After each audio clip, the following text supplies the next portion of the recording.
Hi, this is Dr. Saldivar with another episode of the Way to College podcast.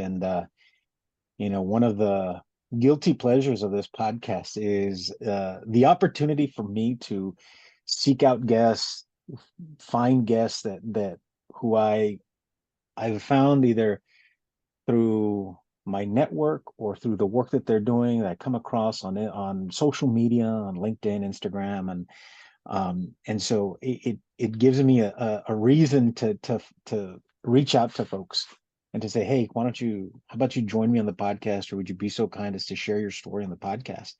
And my guest today is one of those individuals, and I want to say we crossed paths, might have been at UT at the same time, working on our doctoral.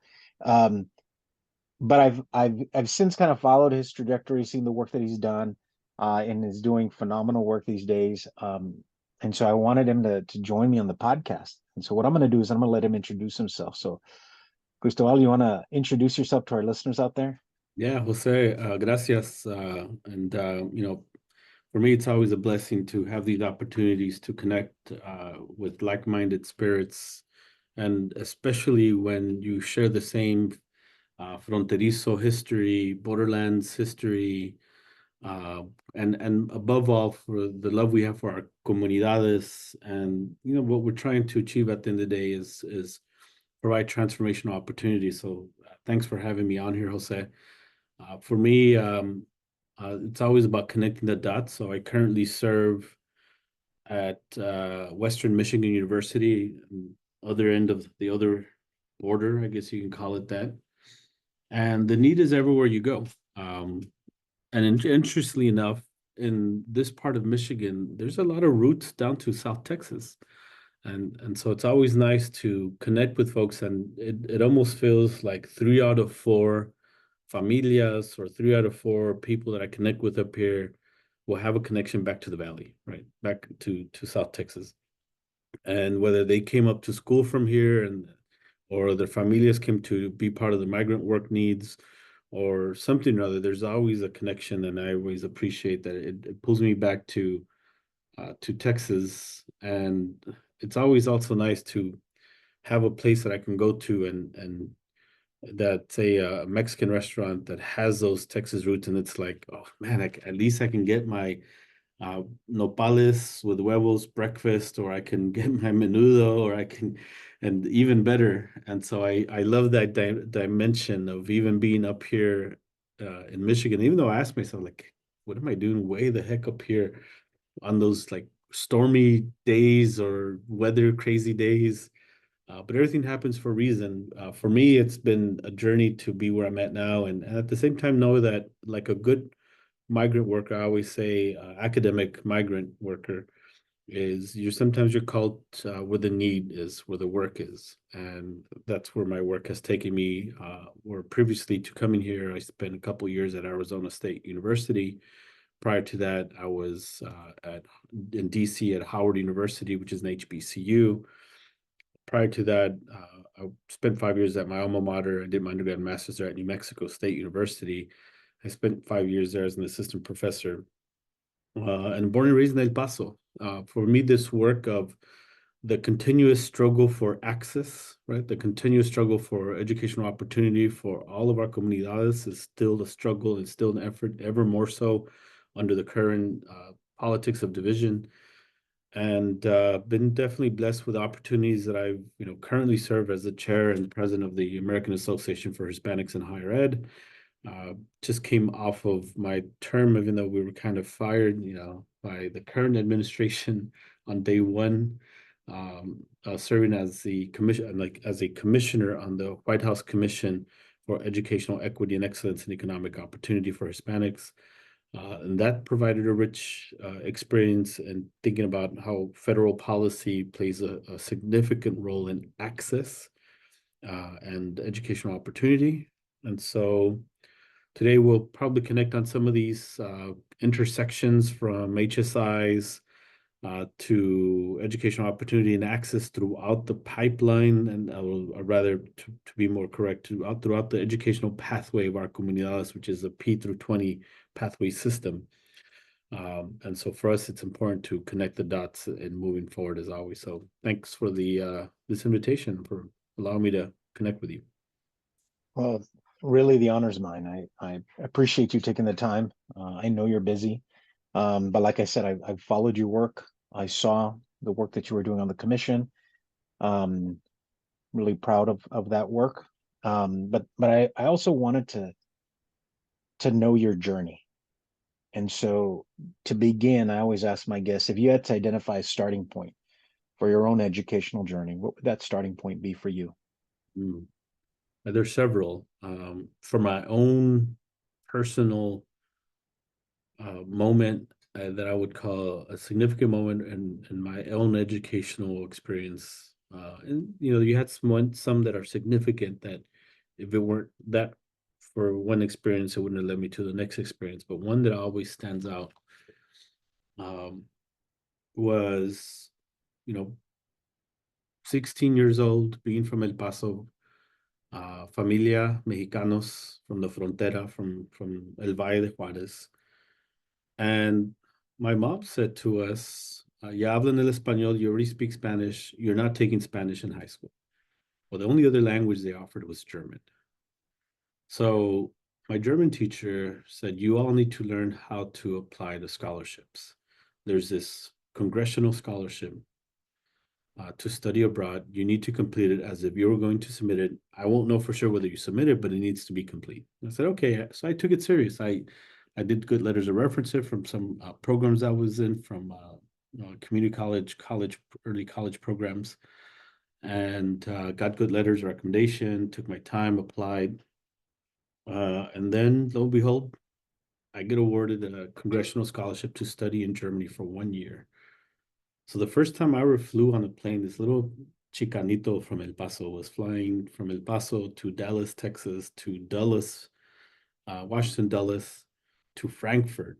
And for me, that was a transformational moment that altered my worldview, that altered how I connect the dots as a humanitarian to the needs of our communities, and seeing the connection that we have in a global approach to, at the end of the day, how we're all interconnected, and why we need to strive for access and opportunity, and as well as at the end of the day, the important things that matter to our communities at the end of the day matter to almost all communities, right? Our familias, our educational aspirations, and you see that in a very global way. So for me, that was a big moment, and then part of that was also knowing that from a historical perspective, being in Germany at the time, this is right after the reunification of Germany. Uh, and this is just a couple of years after the Berlin Wall fell, that there was also the historical issue to contend with, and that's the response to World War II and the Holocaust and the pain that the world had suffered. From that experience led me to this idea of how do we address these historical traumas and these histories and ensure that they're not repeated, and at the same time think about how do we move forward, right? And so one of the things that we directly hit on in my time in Germany was reconciliation. And when you think about reconciliation, it applies to not just that context, but it applies to even our American society when we have to reconcile our slave past, when we have to reconcile uh, the genocide on indigenous peoples, when we have to reconcile even continued systemic challenges, whether educational or in health or in employment, things that we have been fighting with the civil rights movement, and still ever more so today in the current politics of division, that there needs to be reconciliation of our histories in order to move forward in a way that allows us to truly achieve a level of educational opportunity for all, a level of access for all. And that's still the struggle, right? When we talk about that, we're still in the fight, we're still in the struggle, we're still very much are. And there's some little bit of a notion of like what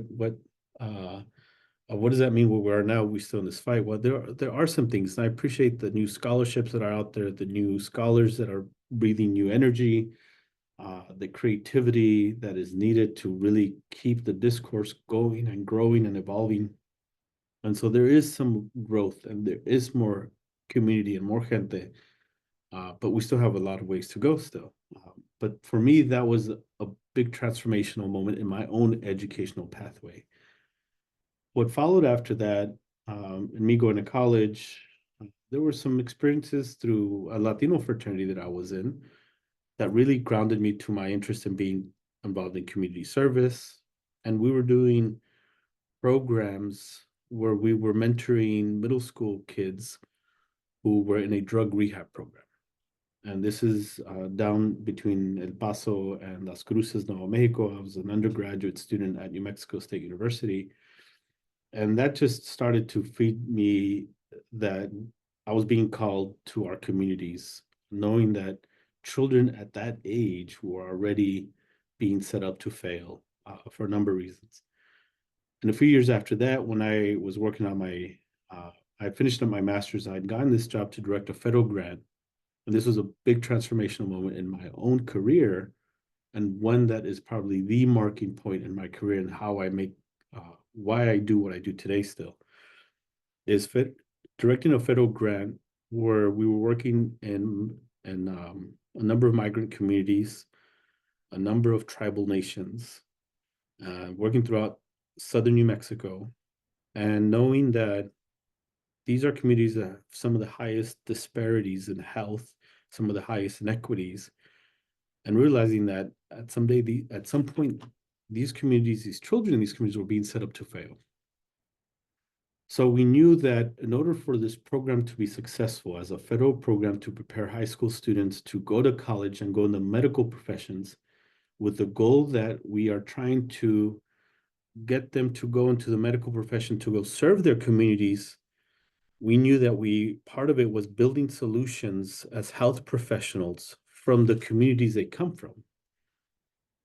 And if we didn't tread mindfully, we knew that we would possibly contribute to the continuing trauma, particularly of our indigenous communities, of the boarding school trauma history, meaning for educational reasons, you're taking our kids away and they never come back. If we're going to achieve this goal of using the rich cultural linguistic assets of these migrant communities, Latino communities, as well as indigenous communities, tribal nations, that it's leveraging those cultural linguistic assets to prepare them for college, go into the medical professions and go return, we need to do something different. Because the discourse, their narrative was, I just want to get out of the barrio, I just want to get out of the res, I want to get out of the hood, there's nothing here, and I don't want to look back.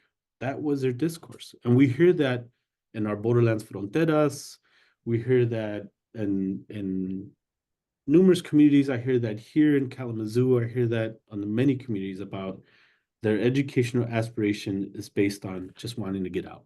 Yeah. But if our needs in our communities are to build solutions so that they can go back and leverage those cultural linguistic assets, we knew we had to do something better. So a part of the program became not just about academically preparing them, knowing that a lot of these students were, as high school students, were performing at 5th and 6th grade levels of math and reading, but also that we needed to transform the narrative of seeing themselves as solutions to our communities. And so we added that additional engagement of ensuring that they began to see and acknowledge their own rich identities and how they can leverage that as part of the solutions to their communities. And it became as part of the process that we enacted, and just even having conversations around when you go to La Clínica, when you go to Indian Health Services, when you go to the health center, who's translating? Who are you going with to take and to navigate that space? Which abuelo, which elder, which tia or tío, right? And they themselves were doing it already. And so from those types of engagements, we realized that they were making those connections of seeing themselves as those solutions and knowing that if it wasn't them, then who? Of asking them, who, when you go to the clinica, who there looks like you or speaks like you? It's like, well, there's a dental hygienist. Out of the dentists, nurses, and doctors, that's it. Yeah. So we got them to that point. They were transforming themselves, their narratives, their academic achievement was at grade level, if not higher. And then we were defunded under the Bush administration. At that point, the hardest thing I had to do in my career was tell these students that we had been defunded after we got them to this narrative, only to get a message of now they're being disinvested.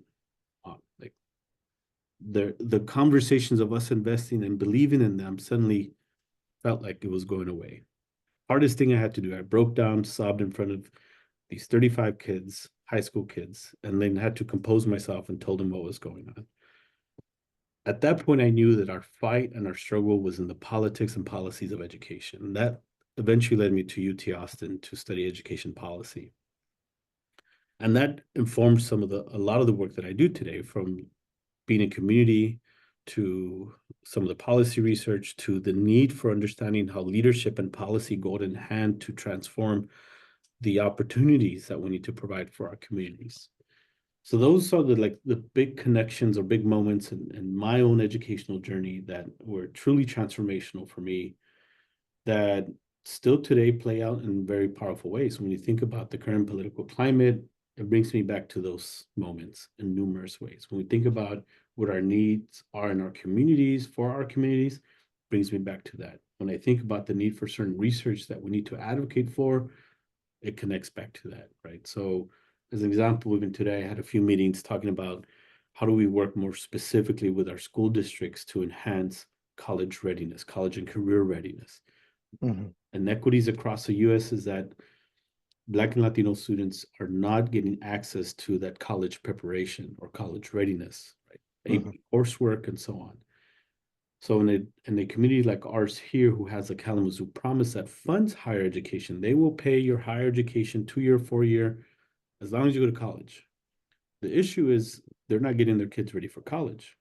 But we know from research that tells us if you controlled for preparation, if all kids had access to AP coursework or preparation, 8th grade algebra, all those things, Black and Latino kids are more likely to enroll in college than white and Asian kids. But because the system is so inequitable, Mm-hmm. that's the systemic challenge, right? So how are we working more specifically and strategically with our communities, with our districts to take that next step? Again, all that goes back to that work, to those Yeah. moments in time. And for me, it's we're still in the struggle. It's a blessing to do what I do. And we will continue to do this work as much as we can, despite the administration and the politics of division. Yeah, let me ask you, because one, I want to condemn you on, I mean, commend you on the work that you've done, right? But also just recognizing that moment, and I'm gonna go back to going to Germany and having that experience and having that exposure. Um, I can point to similar moments in my own story, to things that were in causes that were much greater than myself, Yeah. right? Causes in the community, causes. I mean, I think about immediately like our conversation here, and I immediately thought of, before we jumped on, we were talking about where we're from, and I'm from Elsa. But I remember, I was one of the kids that was in the college prep program. But I remember questioning for some of my classmates who I thought, why isn't anybody talking to them? Right. So these moments are incredibly impactful, because then they Oh sort of yeah. lead us Yeah. down this path. Or asking why me? Yeah, why me? Why Right. not Luis? Luis is just as smart, if not smarter. Or, and these are actual friends that I had in school. Yeah. Or Maribel. Maribel Hmm. actually asked in 7th grade math, like, oh, why is Cristobal going to 8th grade algebra and not me? And I applaud her. I wish I could find her today and tell her that she has been a big point of inspiration for me, thinking like, yeah, Yeah. why not her? Right. And to have the bravery, not only the capital, to raise her hand and ask the teacher in front of that, because she felt like there was an injustice. And I reference her and I reference Luis because to me it's like, yeah, they should have had the option, but because there was limits on opportunity, limits on access. Um, it put me in the spot that as I went through my own journeys, it was like continuously reflecting on why me and ensuring that like kids like them should have had access and should have had opportunity, right? So I take it very serious to do the work I do because I reflect on them Yeah. and where they could Chris, have been and wonder where they are now, right? To that, to yeah, your let me ask you really quick. You talked about college and career readiness. You've talked about your own story and sort of these moments for you. But you're doing undergrad, you're in New Mexico State. What is it that you're studying? yeah. So I wanted to. My mom's a nurse, and so I knew I was called to serve, and I'd wanted to go into the medical professions, and was studying chemistry, biochemistry, going into the sciences, thinking, oh, I think I want to be a pharmacist. And I was actually a certified pharmacy technician that I studied on my own and got certified while I was an undergraduate student. So I worked for Walgreens Pharmacy for about 5 years. And while I went to school, was involved and so on. And along the way, it was when working at these mentoring programs that we were doing through the fraternity, right? It was we call it Young Knights program because the fraternity was Omega Delta Phi. And when you have, you have their stories that you're connecting with and what they're going through, to me, that was like a moment of maybe while I'm called to serve, clearly, maybe it's not in the medical professions. Hmm. Maybe it's in education. Right? But I had already progressed enough and I was actually doing foreign languages and chemistry. And I said, well, the quickest way out is let me just finish the foreign language degree. And literally it was like just one more semester, a half a year, and then quickly turn around and get into a master's education. And then the department chair of the master's program in curriculum instruction, because he was one of the original advisors to the fraternity when it was founded in Lubbock, Herman Garcia, Dr. Garcia, he's like, yeah, we can make this work. We can let you in. And because of him, I started the master's right away in education. And that put me in that direction, right? Knowing that I was and then realizing like my first job was a high school tutor. My second job was again continuing to tutor. And then I started working at Walgreens, right? But I was always doing something around schools, community service, around reading programs, or in this case, mentoring. And so that was a transition point. The work that you do, Mhm. the work that we do is not easy work. You've talked about some specific moments where, from working with those youth that and then having to explain the funding got pulled to serving on this commission and then being let go on day one of a new administration. Where do you find the resilience to keep doing the work? Because, it's work it feels like peaks and valleys. Like you have the highest of highs. Okay, I'm on this commission, I'm doing good work, we're doing this. But I don't know, in the back of your head, are you thinking, when is the rug going to be pulled out from under me? Or what if, right? The what if. But you remain consistent, you remain committed. Why?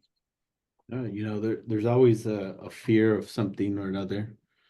Um, there's changes in not just the politics, but there's going to be changes even in one's own institution, and it's always kind of a search for one, not only where you're needed in the work, but also you have to also put yourself of making sure your wellness is important, that you have alignment, right? And when it comes to educational leadership pathways and opportunities, and I'm a very action-oriented individual, I feel like for me, I always have to be making some kind of work or progress engagement that feels like we're moving forward in some way. And there's days that it feels like, oh, today's one of those tough days where it just feels stagnant, or we're having to deal with a political fallout or whatever situation.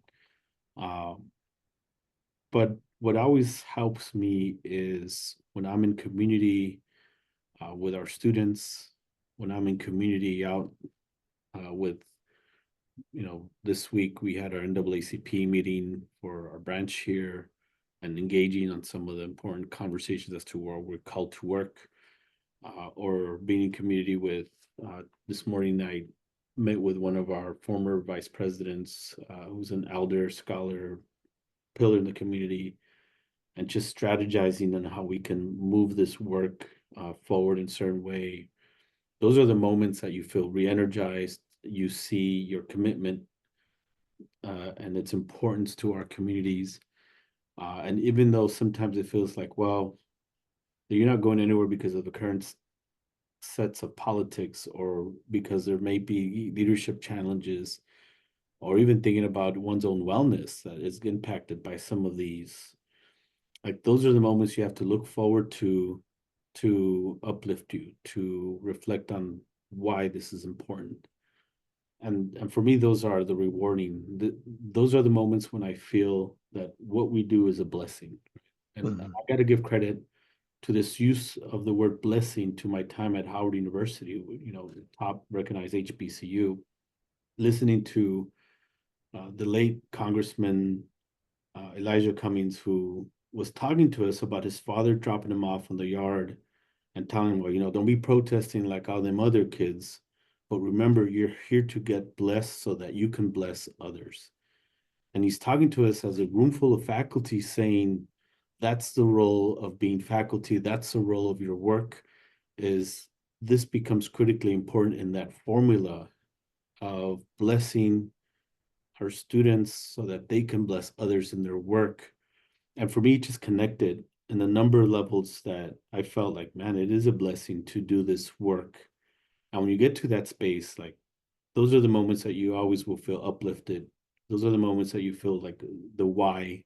Even if it's just one engagement with a student, it'll reinforce of the why we do what we do. It'll reinforce of those situations that sometimes we feel like, are we making any progress? And it says, yes, we are making some progress, because that one-on-one engagement you just had shows you and demonstrates that we are indeed making progress. So those are the moments that are important, as well as always appreciating time to connect with colegas or our networks. But it's really the being in community part that the uplifting, the moments that are empowering, that tells us, yes, sí se puede. We can make this happen. We can keep pushing. This is possible. This is doable. You've thank you. You I think are one of the few guests who it sounds like early on you identified your why, right? And you've shared some of those critical moments that have helped solidify your why. Let me ask you, because you've talked about the young people in Michigan, you've talked about the people in the community, those people that maybe lack the preparation, but even what advice would you give somebody, a young person who's looking for that, purpose, who's looking for their why?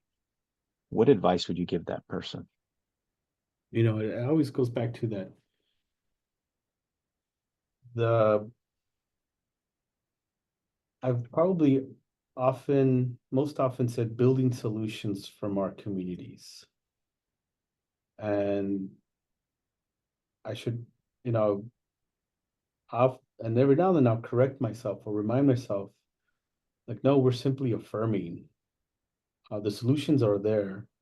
There's just things in the way, right? And that's not necessarily their fault. That's the fault of the system. That's the fault of the inequities. That's the fault of politics. It's a fault of the historical challenges, the trauma, and so on. And how do we get our youth, our kids, to begin to recognize that they indeed have these rich cultural, linguistic assets that does in fact contribute to their success, and not just those, right? I'm a big fan of Tara Yoso's work in community cultural wealth, that when you ask folks and not just within the Latino community, but also the Black community, indigenous communities, Asian communities. It goes back to the why is our familias, the narratives of our familias, the sacrifice that families make to ensure that their child uh, will have opportunity. And so that familial cultural capital becomes a big reason of the why. And it's acknowledging that, affirming that, right? That is part of that transformational moment. So when we talked about even working with students and some point it was saying, okay, let's leverage that. Let's leverage what they already have, those rich cultural, linguistic assets and familiar assets and so on, so that they can use that to help them in their own journey to acknowledge that they indeed matter, that they indeed are important to the future of our communities, and how they can continue to be solutions, no matter where they are in their careers, or no matter where they go in their careers, they're going to be solutions, right? And I remember having that conversation with back to Edmond Garcia, the professor, because I was getting ready to go teach in Colorado as a, early in my career.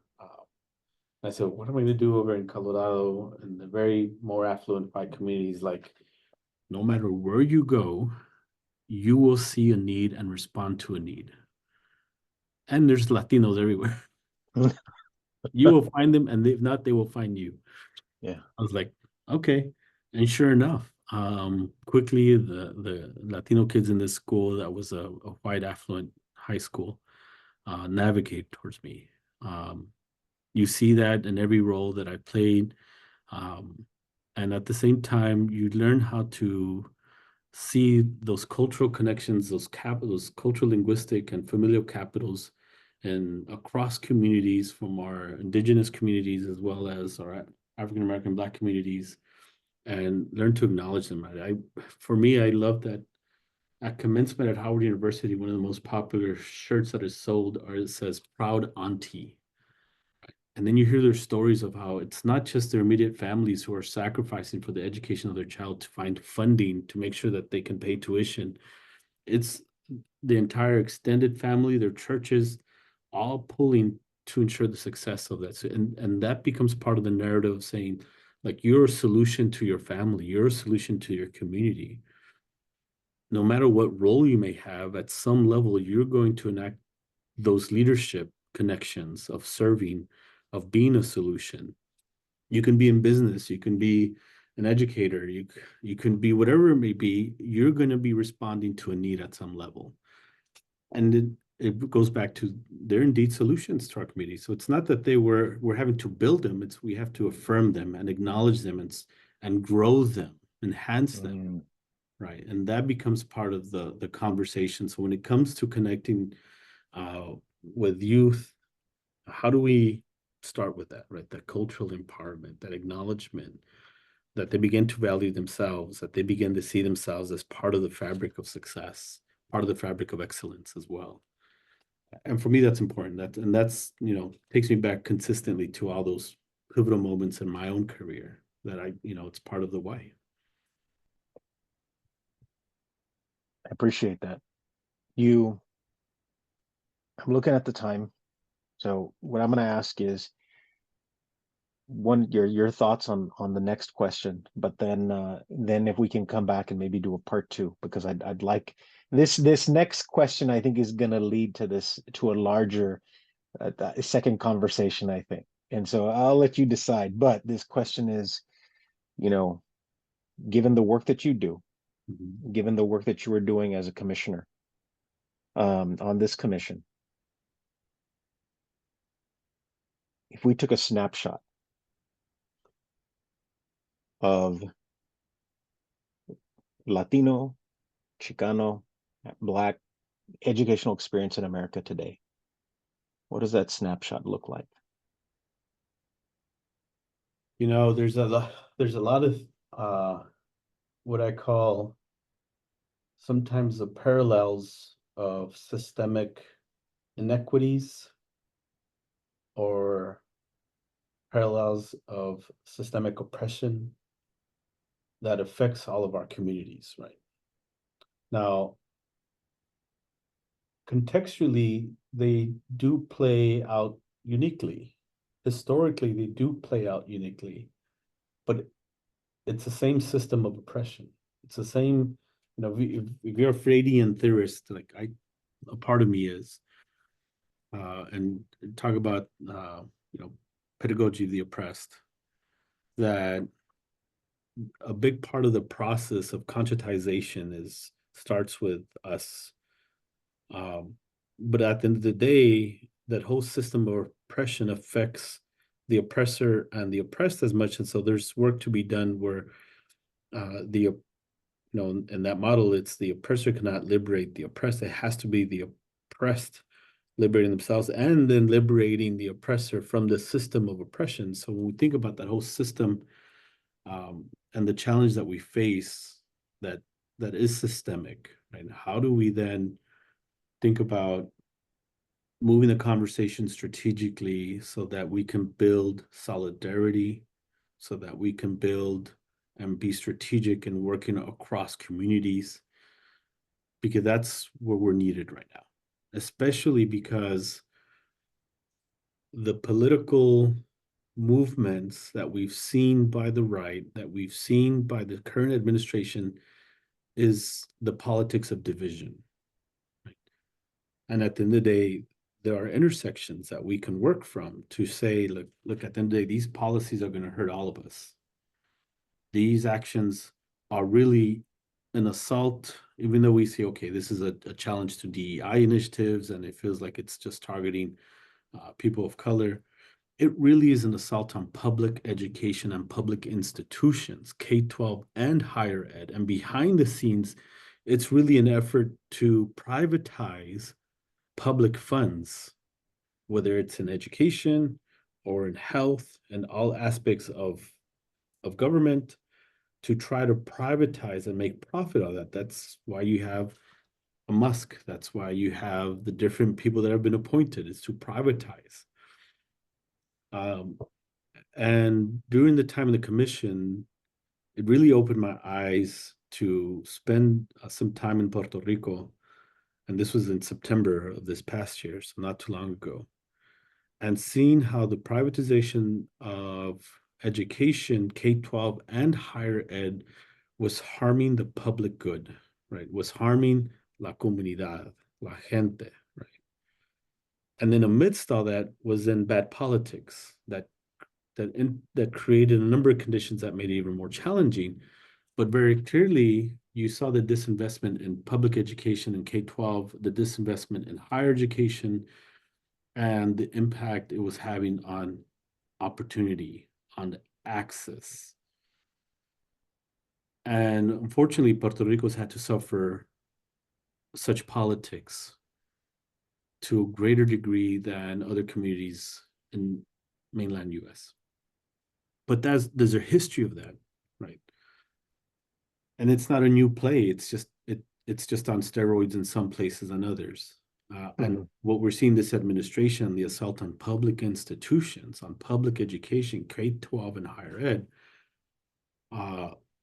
we're just seeing some beginning implications of the current administration and where it's headed. We're going to really feel them come summer, come fall, and this next year, where we're going to start to see the stories of financial aid and support that becomes critical for poor communities, for students of color who have that need, for access, for equity. All these initiatives, right, are really going to start to hit public education, K-12 and higher ed. But it really is about privatizing those funds, right? And they're using what I call scapegoating, like the way they historically have scapegoated on immigration as an attack. It's scapegoating now DEI, to use as the wedge, the politics division, right? To use the wedge to then essentially privatize federal funds, right? And you see the move that's playing out a number of. So I appreciate that the previous Secretary of Education, that he spoke to, we need to remind ourselves that there is a promise in public education that we have to maintain, and that history of public education and who it serves. When you think about at the state level, whether it's Texas or Arizona, where they've threatened funding to education, or policies like charter schools, all that is, again, threatening public education, because who does it educate? Who does it serve? Our community. The public, yeah. It's access. We're still in the struggle and the fight for access and educational opportunity and equal opportunity. And so I think it's helping our communities think about where our fight is right now. And having a conversation with NAACP and other communities and saying, look, if at the federal level right now there's little room for us to put up a fight, then our struggle is to ensure that at the local community or at the state level across our states, that we're ensuring that they still have a responsibility to uphold and regulate federal laws around bilingual education, IDEA, all these important policies that have been centered historically on access, right? Because that's what's at stake. And right now, what we need to be is thinking about our own school districts, our own school boards, or state agencies, making sure we hold them accountable, and we leverage legal challenges in the states to ensure that they still have a responsibility to uphold these federal laws on access, right? So I think those are things that we need to think about more strategically. But in my work, especially with the commission, to me was very eye-opening. And spending that time in Puerto Rico, and despite the challenges, that there were still hopeful examples of excellence, like the Montessori public schools. There's Montessori privates in Puerto Rico, which creates another conversation. But there's a great example of one of the other commissioners, Ana Maria Garcia Blanco, who've been doing some fantastic work where they're using the Montessori model to have local control and local involvement into the educational experiences of their children to ensure that they were getting ready for college and career, right? And we saw great examples of that.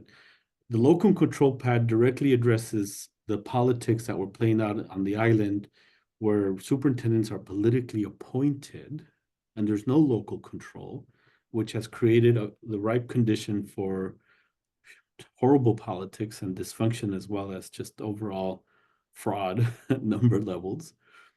And so when you wonder why, okay, the island has been given billions of dollars for infrastructure after Hurricane Maria, billions of dollars after the earthquake, and it's not used nowhere, not even half of it, is because of those bad politics, and it's because of the structure. So when you look at the initiatives that we're trying to address, it was back to the need for local control and influence to ensure that there was access and opportunity and resources. And I see that parallel to an opportunity for us to take note of that, right? Of where we need to be in our communities now, how we need to be activated, organizing. If you talk to Dolores Huerta and ask her, what does our community need?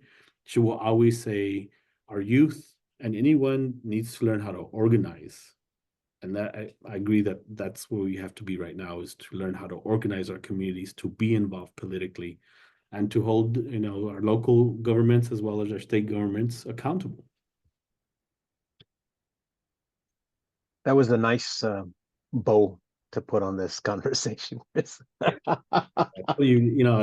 an academic, you give me a little nugget, I will run with it.